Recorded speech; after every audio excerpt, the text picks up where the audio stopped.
Hello and welcome to Today in Space, the All Things Space Science podcast. I'm your host from the East Coast, Alex G. Orphanos. This is episode 310 of the podcast. Thank you for joining us. If you're new to the podcast, I am someone who went to school for aerospace engineering and works now in metal 3D printing, and I really cut my teeth working as an engineer doing aerospace R&D at a small injection molding shop in Connecticut. And so that's where my background comes from. We talk about all things space. I love rockets, so we talk about rockets. We talk with people on this podcast, with people of science or people of space, where they have a business in space, they are influenced by space, or there's someone in STEM and they decided to get into the gauntlet of what is a STEM career, and we talk about how they got there and their journey to do that, and when they knew that they found their passion for something like STEM or working in space, because either one of those is really hard.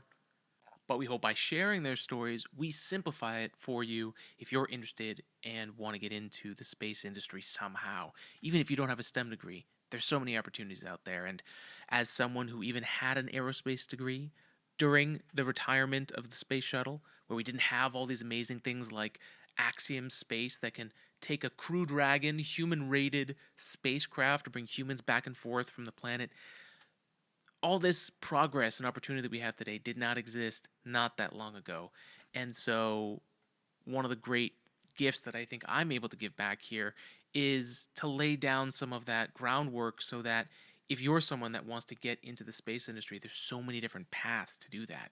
And that's not really something you learn by learning the science behind this. So we are happy to share, and if you're interested in space or you even have the passion to want to get into it and you don't know what you're doing, you found a great place. So make sure to reach out to us, follow us online, Today in Space Pod on Instagram and Twitter, Today in Space on TikTok, and Today in Space podcast on Facebook. You can check us out all over the internets. You can email us, todayinspacepodcast@gmail.com, and let us know if you have anything that you want us to cover or review. You know, the ideas are always flowing here, but we want to know what you want to cover as well, so we can dive deeper into those types of things. So please make sure to do that and follow us, Spotify, Apple Podcasts, wherever it is, and even YouTube. And we appreciate you joining us. So this week, I have two major updates from the studio here. So we have been developing a Starship rocket pen with our 3D printing lab, AG3D, and we're getting very, very close. And so I want to give a review of where we came from the last time. You know, the last time we had an update, I had the Jumbo Falcon 9 pen, which was really just a proof of concept, but it wrote very well, which is very important for a pen. And the Starship pen looked extremely cool. We used resin 3D printing. The quality was unbelievable, but the ink that was the same ink as the Falcon 9 pen wasn't working as well, and it would lose ink. Very ironic, given the first Starship test flight where there wasn't enough thrust, and eventually the orbital test never made it to orbit.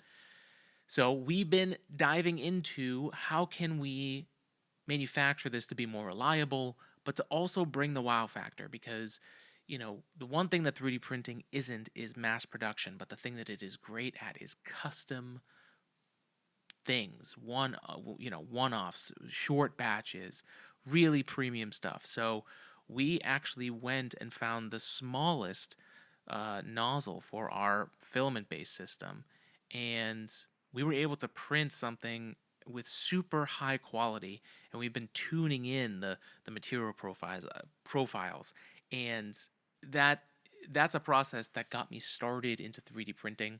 I was an engineer looking for a job, and, you know, being an aerospace degree, there's a lot of those jobs that you apply to where they're like, well, why are you applying to this? Why aren't you applying to NASA? Why aren't you applying? And there just weren't that many jobs back then. And, you know, I didn't have the opportunities to then build the experience, so I had to do it on my own. And that was finding a 3D printer, bought one online, and started tinkering. And then now today, our 3D printing lab funds this podcast and all the cool things we get to do. So this is what we do: tweaking a 3D printer and getting it to work, especially one that's like under $1,000. Chef's kiss. That is where I succeed.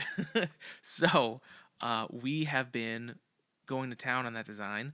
The Starship design is extremely close to being done, and if you're watching here on YouTube, you'll be able to see this, but we'll put this online on social media too, so you guys can see it. So this is the case for the new Starship pen, because we got the pen design down, but how is it going to get delivered? How are we going to make sure that it's not going to get knocked around and you're not going to lose booster engines here? Nobody wants to be losing booster engines, especially on Starship. We want all engines to be able to fire. Now, the Starship design really came out great. The ink, so you can hear this, the ink is contained and reusable, and the engine stack at the bottom twists out. You twist it out 90 degrees and you pull out the cylinder. The ink cartridge comes out and you can put in another one.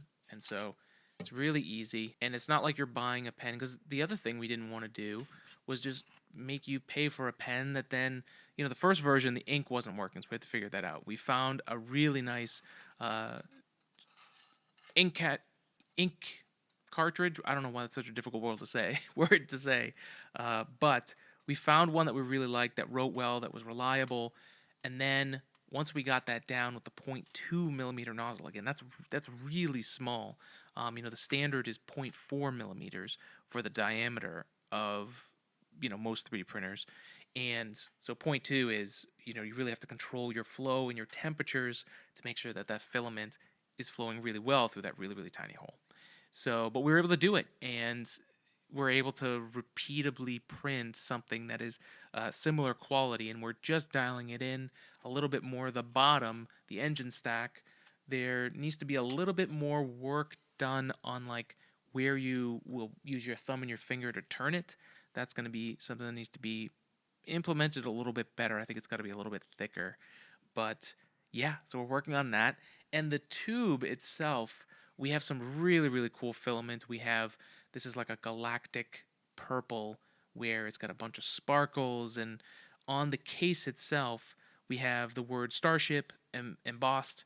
So it is coming off from the surface, and then we have hexagonal tiles kind of all around the outside of the cylinder, just like you'll see on Starship. Those heat tiles are the same shape. So a lot of just good space nerdy fun packed into what is going to be our first of many rocket pens. So the Starship rocket pen will be available at ag3dprinting.etsy.com. That's where we have our Etsy shop, and we've been going strong there for a while, and this is going to be our first real premium product. Although all of our products are high quality 3D printed products, this is definitely one of the premium products that we're going to have out there. And this first one is going to be priced to a place where you'll be able to support the podcast, but you're not going to break your bank here. It'll make a great gift for the space nerd in your life, or yourself, however you see fit, to deliver this most powerful rocket pen ever 3D printed. So I'm looking forward to sharing that with you. As we've been filming, we've been tweaking. We're on revision 10 of the Starship pen, and we're on revision 5 of the hex holder for the pen, the tube. So the space tube. So yeah, really, really looking forward to this, guys. Check out YouTube for the video of us 3D printing. We've got a bunch of footage that we'll be putting up there of our iterative process, and that's it. AG3D Printing, bringing our ideas into reality. We can help bring yours into them too. So a quick break to talk about our sponsor for this week's episode, Manscaped. You can use code word SPACE to get 20% off anything in the store at manscaped.com. Right now, we are just deep into using the Beard Hedger Pro. The Beard Hedger Pro Kit has a whole bunch of stuff. Like if you're looking to grow a beard, that's the beard journey is what we're on here. So, one blade, 20 different heights, and just one of those plastic clips on the end. So you don't have that whole, you're not looking for the size or like forgetting which one is the right height. There's a spin dial on the Beard Hedger, and it is just the right tool for the right job. And that's what Manscaped offers. They simplify men's grooming, even down to the newspaper that they send you, where you catch all of the hair trimmings and then you take that and put it into the trash. You don't have to worry about cleaning afterwards, or let's be honest, in many cases, not cleaning. Just make it simpler, and Manscaped's great for that. So 20% off, code word space at manscaped.com, and do right by you. Code word space, 20% off, and free shipping at manscaped.com. Now back to the show.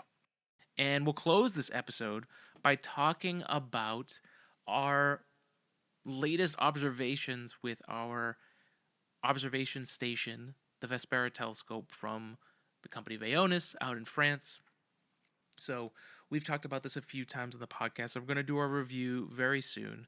I have finally used the telescope enough in enough situations that I feel I can provide enough value for a review. So we'll do that YouTube style. So it's going to be a little bit more put together. If you have any questions about this telescope, please let me know. If you've been following us on Instagram or YouTube Shorts or Facebook Reels or TikTok, and you've seen our astronomy photos, there's a lot that we've been able to do, from capturing images of the moon, the sun with our solar filter, but also we did, the Messier Marathon, where we did as many of the Messier objects that we could find, and then we ended up going to the next step and really just exploring, learning where to look in the sky and what to expect to be able to observe. The Singularity app that Vespera has does a really good job of, it helps you take the telescope out, you initialize, it tells you whether it's too dark or if it's too light, too close to sunset, which has been a problem, or mid to late spring here, where we're about to go into summer, and it doesn't get dark enough until like 9:15 to really start getting some good light. So, and I'm still new to this, right? So a lot of what I'm speaking about here is, I was a kid that grew up with a telescope, that Celestron, it was something I really liked, but it wasn't easy to use. And then, years go by and I lost the eyepieces, and, we took it out for, I think it was a lunar eclipse once with my brother when I first started the podcast, and that was a lot of fun. But then again, would lose pieces of it, and just not, I hadn't put all the pieces together, literally and metaphorically yet, for being able to observe on a regular basis. And then we interviewed Vaonis' CEO, Cyril Dupuy, and they were talking about their Stellina telescope, which is a little bit more powerful, a little bit more expensive than the Vespera telescope, but I knew that they were working on that, and I really liked what Cyril and the team over there was doing in this company in France, and how optics driven they were. And I work in technology, I work in additive manufacturing, but it's technology nonetheless. I've worked at Apple repairing iPhones, in the Genius Bar, but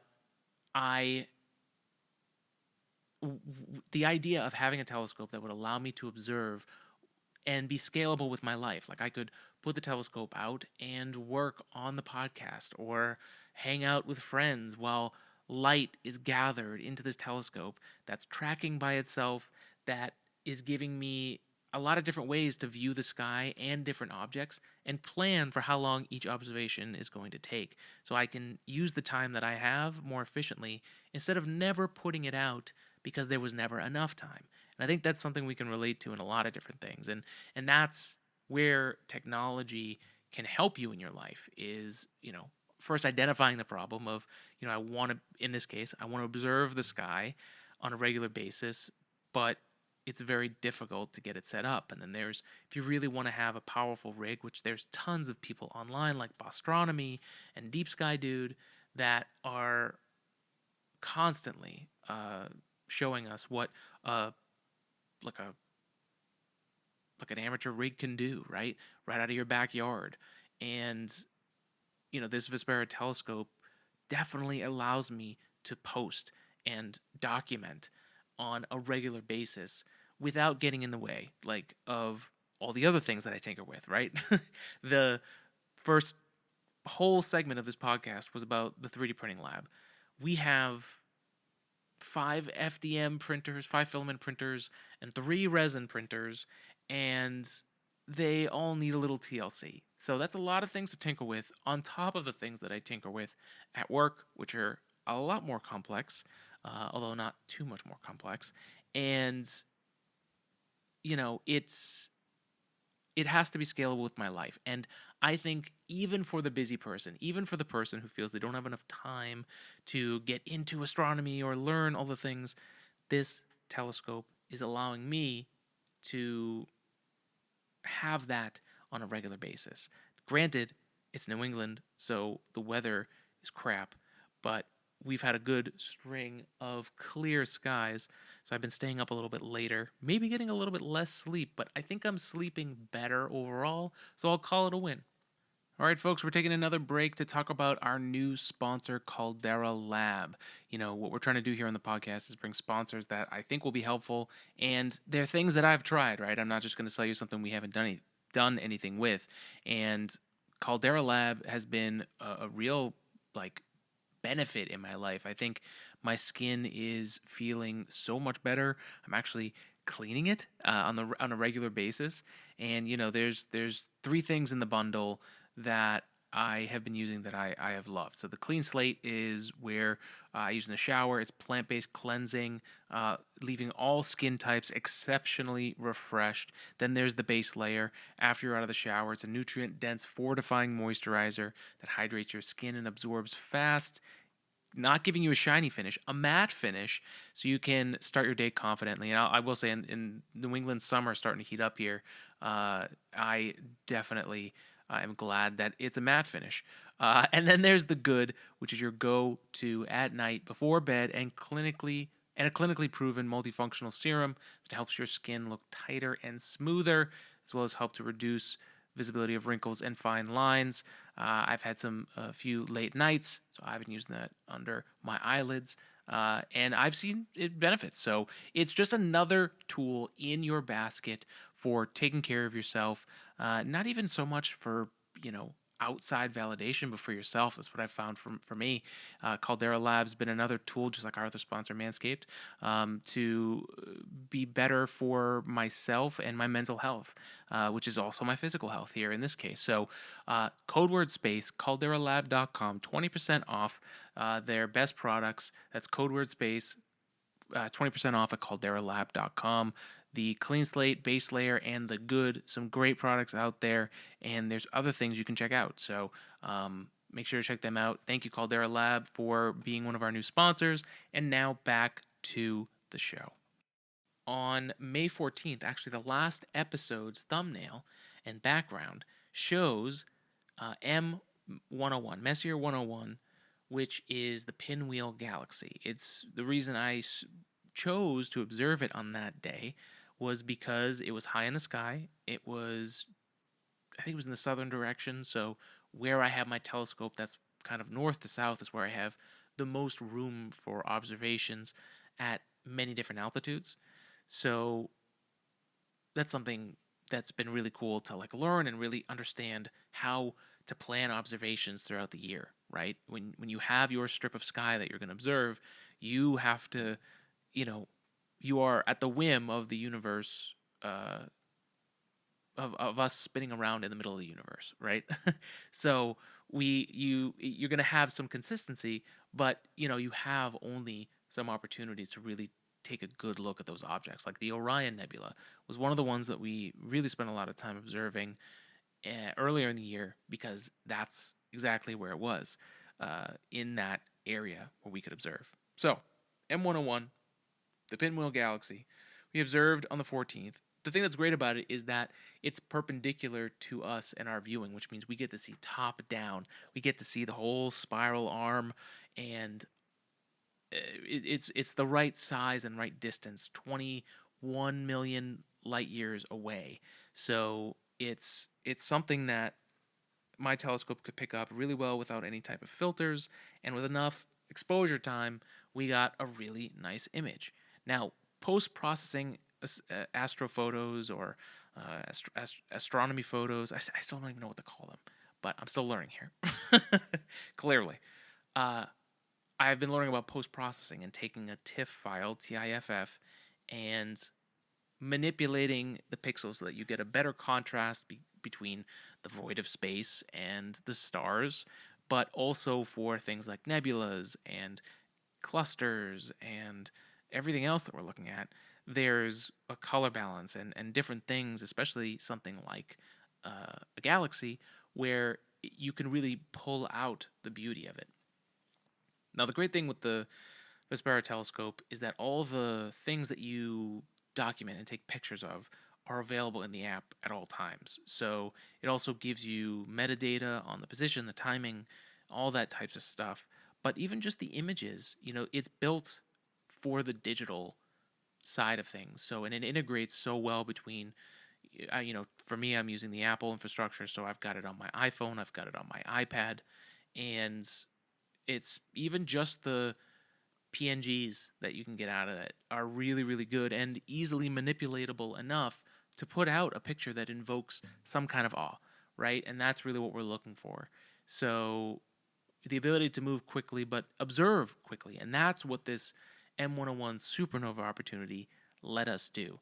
And this is something that really came to our attention when we spoke to Avi Loeb, who is an astrophysicist from Harvard, and he has been really big in one of the last events in our solar system, a first, which was Oumuamua, which came through the solar system and orbited around the sun and left, and there were a lot of very interesting characteristics of Oumuamua that, if they had been observed, could have led to some really interesting data about something that didn't come from our solar system, that just came in, a nice visitor flyby, right?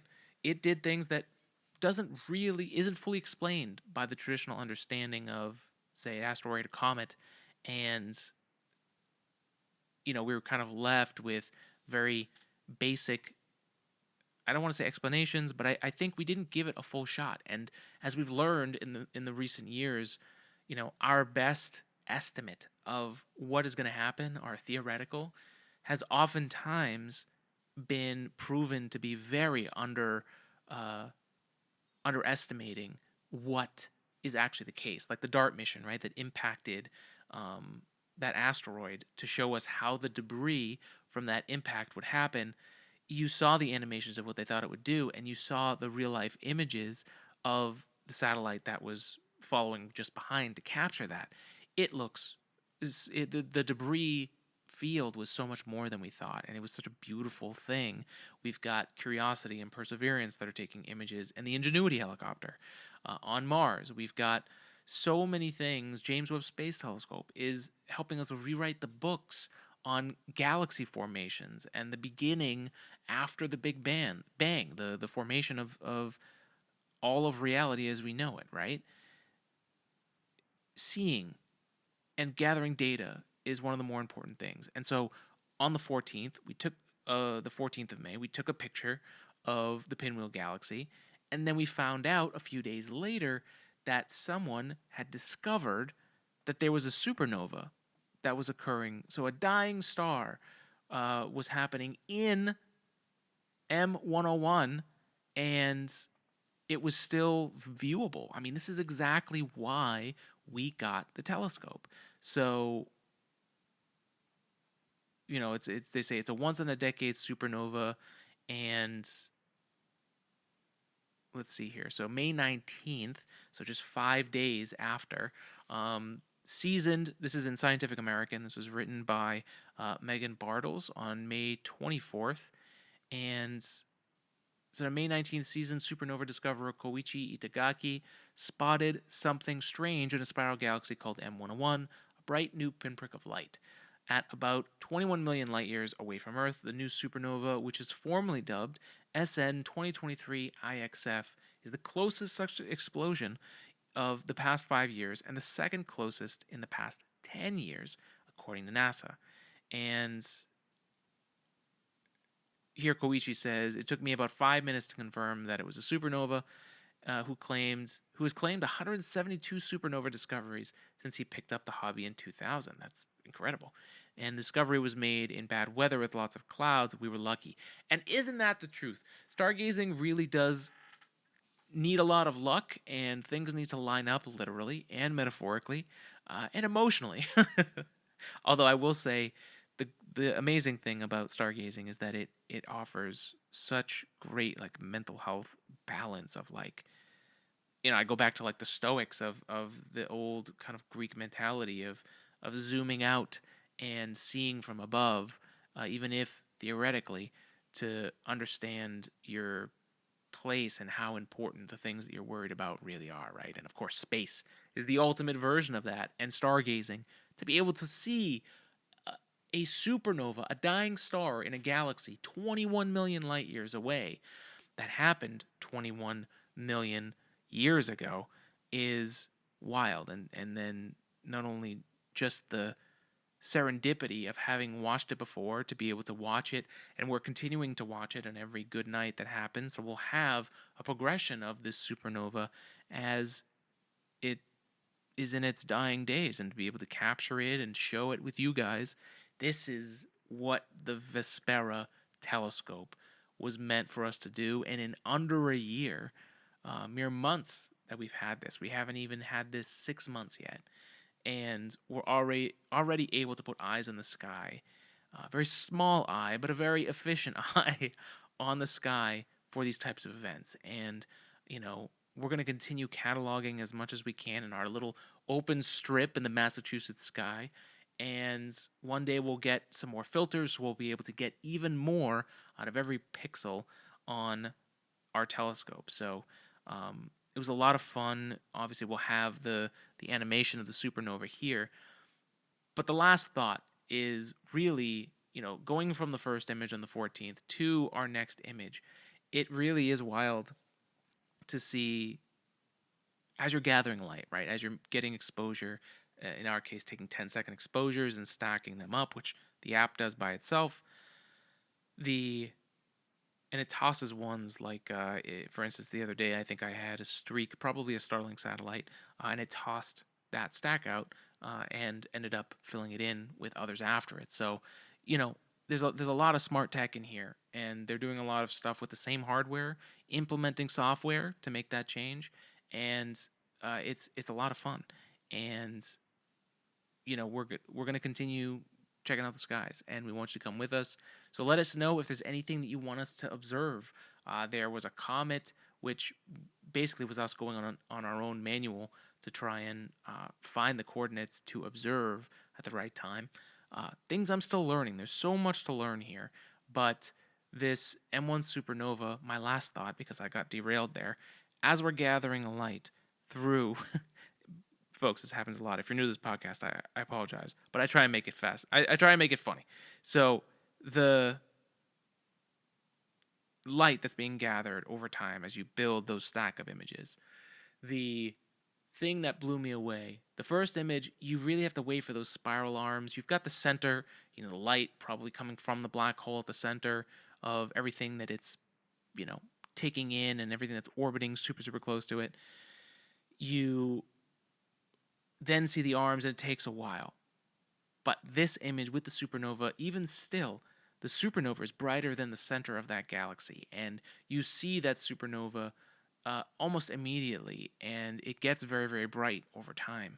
And even though it's only a few pixels, it's an opportunity to contemplate the scale of the universe, and to think how that is one of the most violent things that we know of, as an expulsion of energy in the universe that is both destruction and creation at the same time. The other stars and globular clusters and clouds and things that are going to be created from that dying star as its matter rearranges and other things. I mean, that's the beauty of astronomy, and we're really happy to not only have a podcast on the weekly basis, post online, so that we truly are Today in Space. We're also showing the skies and taking a look at everything that's out there, including this supernova. So we were really happy to hear that people really liked it, and also that some people thought that we had actually discovered the supernova, and we appreciate that. Although this is not true. This is not true. It was Koichi Itagaki, who's clearly very skilled at this type of thing after 23 years of the hobby. And we're looking forward to seeing how far we can push that with Vespera. So that's it, folks. That is the end of this episode. Thank you for joining us. We really appreciate it. Have a good week. Spread love and spread science, and we'll talk to you next time.